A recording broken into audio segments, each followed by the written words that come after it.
चलिए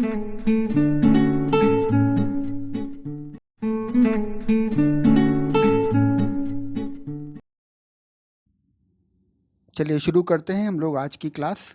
ये हमारा नया चैप्टर है और नए चैप्टर का पहला टॉपिक हमारा है कार्टेशियन प्रोडक्ट ऑफ सेट्स। इस स्टेटमेंट में दो पार्ट हैं। पहले पार्ट में है कार्टेशियन और दूसरे पार्ट में लिखा हुआ है प्रोडक्ट ऑफ सेट्स। सबसे पहले हम लोग यहाँ पर देखने की कोशिश करेंगे कि प्रोडक्ट ऑफ सेट्स का क्या मतलब होता है। कार्टेशियन वर्ड से आप पहले से भी फेमिलियर हैं, आपने कोऑर्डिनेट ज्योमेट्री में इस वर्ड को देखा हुआ है। हम लोग आज की क्लास में इसके बारे में थोड़ा सा और भी देखेंगे कि इसका यहाँ पर प्रोडक्ट ऑफ सेट्स के साथ में क्या रिलेशन है, जिसकी वजह से यहाँ पर लिखा गया कार्टेशियन प्रोडक्ट ऑफ सेट्स। हाँ, लेकिन सबसे पहले हम लोग देखेंगे यहाँ पर प्रोडक्ट ऑफ सेट्स। तो लेट्स कंसीडर टू सेट्स। पहला सेट है a इज इक्वल टू 1,2,3 और दूसरा सेट हमारा है b इज इक्वल टू 4,5,6। इन दोनों सेट्स का हमको प्रोडक्ट निकालना है। और प्रोडक्ट कैसा होना चाहिए? कार्टेशियन प्रोडक्ट होना चाहिए। तो पहले हम लोग इसको एक्सप्रेस कर लेते हैं प्रोडक्ट फॉर्म में। इस तरीके से हम लोगों ने इसको प्रोडक्ट फॉर्म में एक्सप्रेस कर लिया।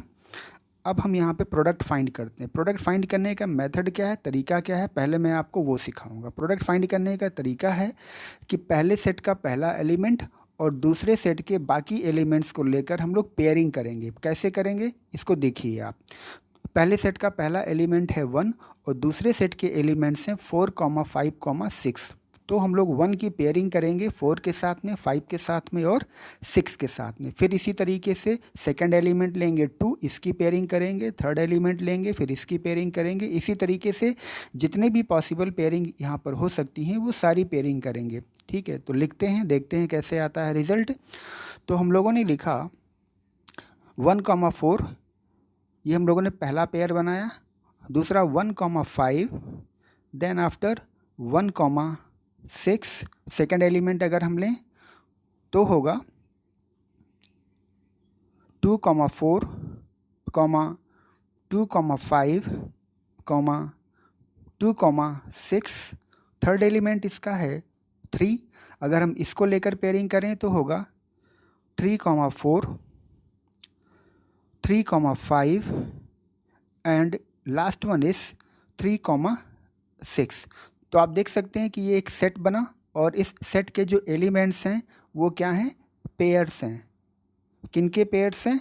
एलिमेंट्स के पेयर्स हैं। पहले सेट में पहला एलिमेंट और दूसरे सेट का दूसरा एलिमेंट लेकर यहाँ पर पेयरिंग की गई है और ये जो रिज़ल्ट आया, इस रिज़ल्ट को हम लोग बोलेंगे प्रोडक्ट ऑफ सेट्स। ठीक है, रिज़ल्ट को बोलेंगे प्रोडक्ट ऑफ सेट्स। तो अब हम यहाँ पे देखते हैं कि यहाँ पर ये कार्टेशियन वर्ड का क्या मतलब है। आप ध्यान से देखिए, अगर हम लोगों ने सेट यहाँ पे लिया होता, set A is equal to A1, A2, small bracket लगा कर ही लिख दे रहा हूँ, आप समझिएगा, करली ब्रैकेट लगा हुआ है। B is equal to B1, B2, clear. तो यहाँ पर अगर हम लोग लिखते A क्रॉस B, तो A क्रॉस B फाइंड करते तो रिज़ल्ट में क्या आता? रिज़ल्ट में वैसे ही आता जैसे ऊपर आया था, A1, B1, A1, B2, A2, B1 and A2, B2। ये रिज़ल्ट कुछ वैसा ही है जैसे कि हम लोग कोऑर्डिनेट ज्योमेट्री में पॉइंट्स के कोऑर्डिनेट्स को लिखते हैं।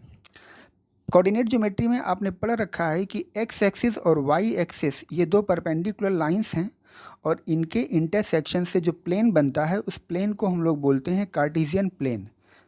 4 क्वाड्रेंट्स हैं यहाँ पर, आप जानते हैं 1, 2, 3, 4 क्वाड्रेंट्स हैं और इन 4 क्वाड्रेंट्स में जो पॉइंट्स हम लोग लेते हैं उन पॉइंट्स के कोऑर्डिनेट्स को लिखते हैं एक्स, वाई से।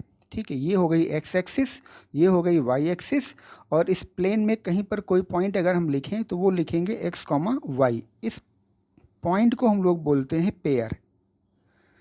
Pair of x, Y. अब यहाँ पे ध्यान से आपको देखना है कि ये जो एक्स, वाई आए हैं ये कहाँ से आए हैं। पेयर में जो पहला एलिमेंट लिखा हुआ है एक्स, ये रिप्रेजेंट करता है मेंबर्स को जो लाई करते हैं एक्स एक्सिस पर। एक्स एक्सिस पर ढेर सारे मेंबर्स होंगे, आपको मालूम है। ठीक इसी तरीके से वाई एक्सिस पर ढेर सारे मेंबर्स होंगे। तो पेयर का जो पहला एलिमेंट है वो एक्स एक्सिस पर लाई करने वाले मेंबर्स को रिप्रेजेंट करता है। पेयर का जो दूसरा एलिमेंट है वो वाई एक्सिस पर लाई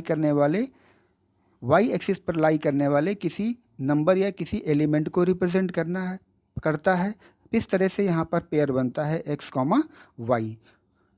तो ये पेयर जो यहाँ पर बना हुआ है सेट्स के प्रोडक्ट को करने में, वो बिल्कुल सिमिलर वैसा ही पेयर बनता है जैसा कि कार्टेशियन प्लेन पर बनता है। इसलिए इस प्रोडक्ट को हम लोग बोलते हैं कार्टेशियन प्रोडक्ट।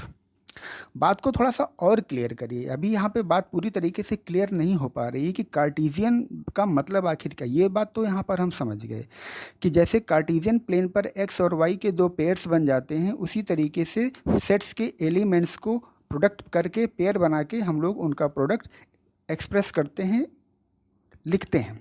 ओके, अब इसी बात को मैं थोड़ा दूसरे तरीके से आपको समझाता हूँ। अगर सपोज करिए कि हम लोगों ने रिप्रेजेंट किया x, capital x is a set. Capital x वो सेट है जिसमें एक्स एक्सिस पर लाई करने वाले सारे मेंबर्स हैं। तो आप समझ सकते हैं कि एक्स एक्सिस पर माइनस इन्फानाइट से लेकर प्लस इन्फानाइट तक के रियल नंबर्स होते हैं। तो सारे तो हम लिख नहीं सकते, इसलिए डॉट डॉट डॉट डॉट लगा के -1 0,1 एंड डॉट डॉट डॉट इस तरीके से लिख दिया। तो इस वाले सेट में एक्स एक्सिस पर लाई करने वाले सारे रियल नंबर्स हैं, सारे मेंबर्स लिखे हुए हैं। इसी तरीके से वाई सेट अगर हम कंसीडर करें तो वाई पर भी यही होता है, माइनस इन्फानाइट से लेके प्लस इन्फानाइट तक वाई की वैल्यूज़ यहाँ पर होती हैं।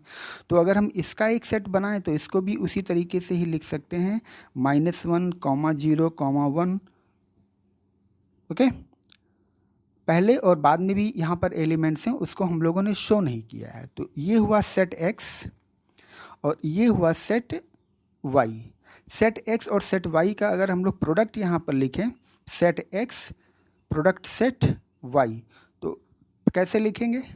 तो फिर से आप समझ सकते हैं कि यहाँ पर हमको फिर से वही पेयरिंग करनी पड़ेगी कि पहले सेट का एक एलिमेंट लिया -1 और दूसरे सेट का एलिमेंट लिया -1, तो पेयर बनेगा, बहुत सारे पेयर्स बनेंगे, लेकिन हम इन 3 एलिमेंट्स को लेकर ही पेयरिंग करें अगर, तो बनेगा -1, -1, -1, 0 एंड -1, 1। इसी तरीके से आप समझ सकते हैं अगला क्या बनेगा, 0, -1, 0, 0, 0, 1। नेक्स्ट क्या होगा, 1, -1, 1, 0, 1, 1 एंड सो ऑन। ढेर सारे एलिमेंट्स यहाँ पर होंगे, इन्फाइनाइटली मैनी एलिमेंट्स यहाँ पर होंगे। तो ये जो हम लोगों ने सेट एक्स और सेट वाई का जो प्रोडक्ट लिखा, इसमें ये जो पॉइंट्स आप देख रहे हैं, -1, -1, -1, 0, -1, -1, ये सारे के सारे पॉइंट्स इस कार्टेशियन प्लेन पर लाई करते हैं। जैसे -1, 1 अगर देखा जाए तो -1, 1 पॉइंट कहाँ पर होगा, वो थर्ड क्वाड्रेंट में कहीं पर होगा, यहाँ कहीं पर होगा -1, 1 पॉइंट। ठीक है, बात करें अगर हम लोग कि भाई -1, 1 कहाँ पर है, सॉरी ये, तो जैसा कि आप यहाँ पर देख सकते हैं कि हम लोग एक्स एक्सिस और वाई एक्सिस पर लाई करने वाले मेंबर्स से सेट बनाया और उनका हम लोगों ने प्रोडक्ट लिखा। तो जो हमको पेयर मिले वो सारे के सारे पेयर हमको कार्टेशियन प्लेन पर लाई करने वाले पेयर ही मिले, इसलिए इस तरह के प्रोडक्ट को कार्टेशियन प्रोडक्ट भी कहते हैं। ओके, अब हम लोग चलते हैं अगले पॉइंट पे और यहाँ पे कैलकुलेट करते हैं कि number of elements in product of 2 sets A and B, A cross B में कितने एलिमेंट्स होंगे, हम लोग इसको देखते हैं ज़रा। तो देखिए यहाँ पे एकदम सीधा सा है, यहाँ पर आप देखिए, यहाँ पर सेट ए में कितने एलिमेंट्स थे, 3। सेट बी में कितने एलिमेंट्स थे, 3। ए क्रॉस बी में कितने एलिमेंट्स आए, काउंट करें आप, 1, 2, 3, 4, 5, 6, 7, 8, 9 एलिमेंट्स आए। अब ज़रा यहाँ पर देखिए, सेट ए में 2 एलिमेंट्स, सेट बी में 2 एलिमेंट्स, ए क्रॉस बी में कितने एलिमेंट्स, 1, 2, 3, 4 एलिमेंट्स। तो सीधा सा यहाँ पे कंक्लूड हो गया कि number of elements in A cross B is equal to product of number of elements in set A and number of elements in set B. तो ये एक छोटा सा फॉर्मूला जैसा हो गया, इसको आप ध्यान रखेंगे। Number of elements in the product of two sets is equal to product of number of elements in both the sets. Okay, चलिए आगे चलते हैं। आगे हम लोग ये देखने की यहाँ पर कोशिश करेंगे। अब मैं आपको यहाँ पर ए क्रॉस बी, दो सेट्स के प्रोडक्ट की स्टैंडर्ड डेफिनेशन बता देता हूँ। तो यहाँ से आप देखिएगा, सपोज करिए सेट ए के एलिमेंट्स थे A1 comma A2, set B के एलिमेंट्स हैं B1 कॉमा B2। तो इनका जो प्रोडक्ट होगा, अगर हम लोग इसको डेफिनेशन फॉर्म में लिखना चाहें, जैसे कि हम लोगों ने पीछे देखा था रूल फॉर्म में लिखना, तो उसको हम लोग कैसे लिख सकते हैं? उसको लिख सकते हैं A cross B is equal to set formed by pairs of elements of both the sets A and B। तो इसको हम लोग लिखेंगे A cross B is equal to curly bracket A comma B, where A belongs to set A and B belongs to set B। ये definition केवल आप इसको ऐसे देख लीजिए, कहीं पर आए तो आप उसको समझ सकें कि ये किसकी डेफिनेशन लिखी है। बाकी डेफिनेशन की, मैथमेटिकल एक्सप्रेशन की कोई खास वैल्यू यहाँ पर नहीं है।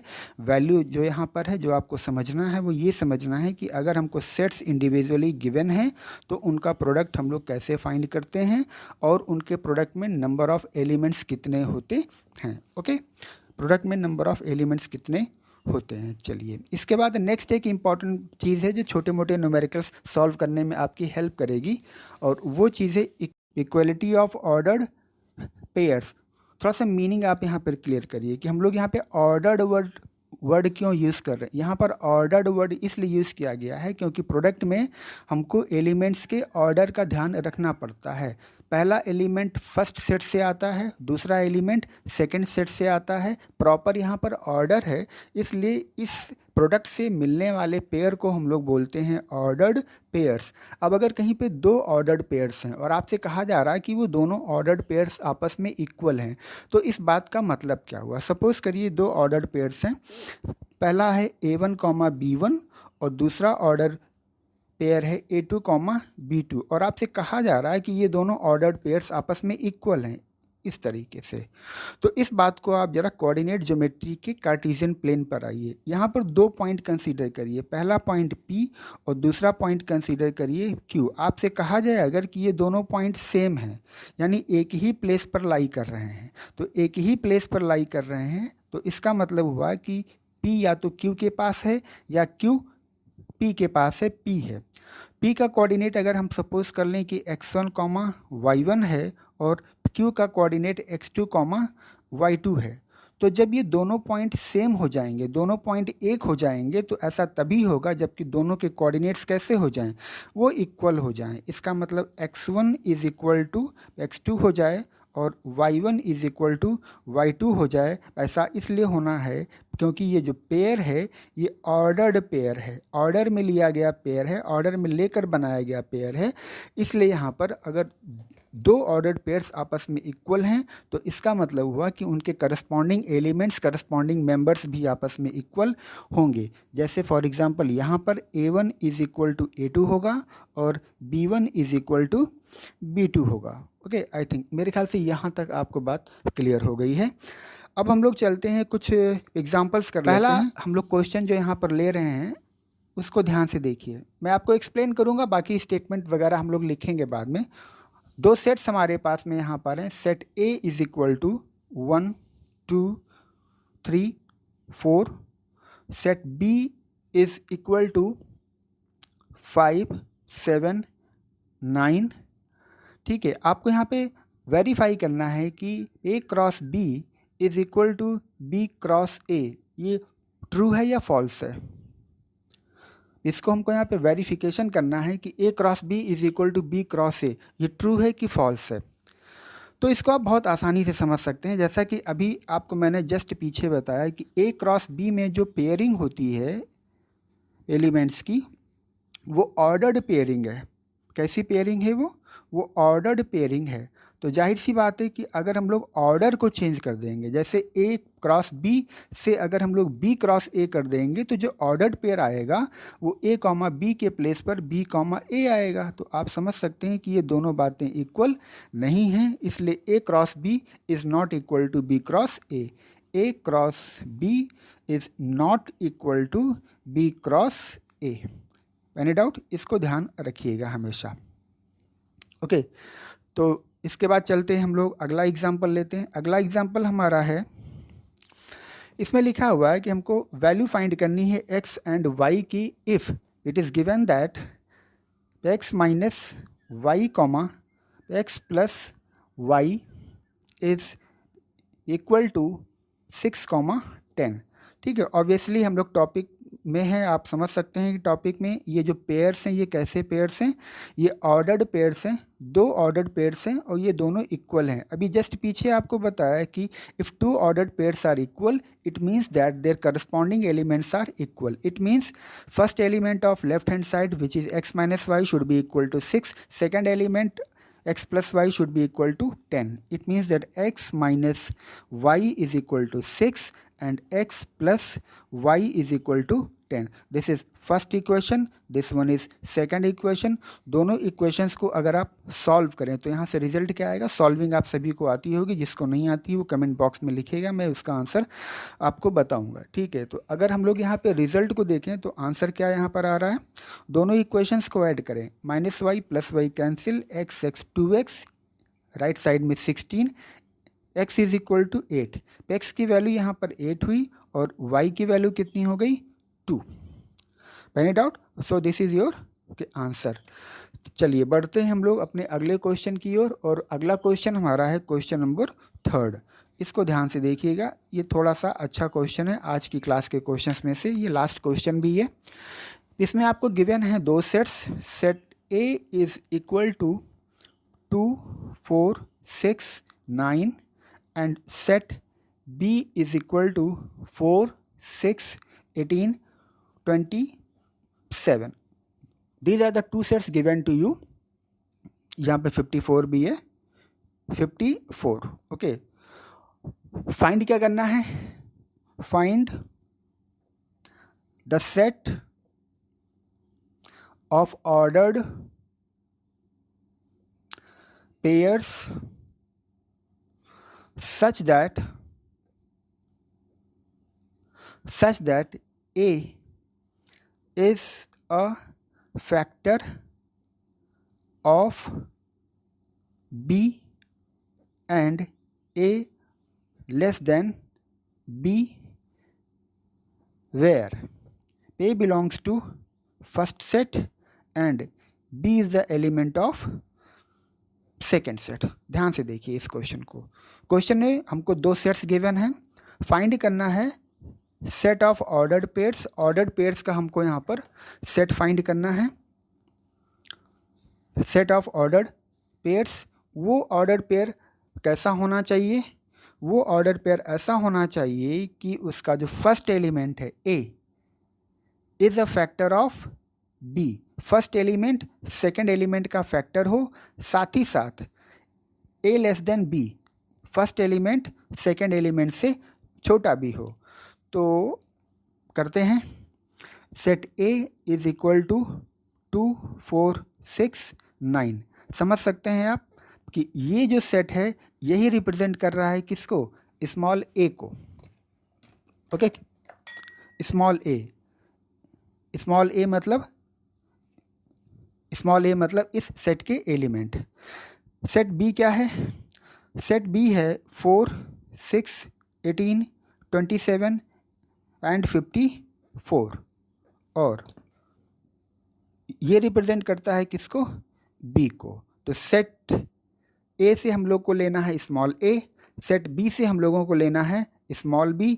लेना ऐसे है कि A यानी कि इसका जो एलिमेंट हो वो इसका एक फैक्टर हो, साथ ही साथ ये वाला एलिमेंट इस वाले एलिमेंट से छोटा भी होना चाहिए। तो ज़रा हम लोग ऐसे ऑर्डर्ड पेयर्स बनाते हैं, कितने सारे ऑर्डर्ड पेयर्स ऐसे बनेंगे। Okay, ordered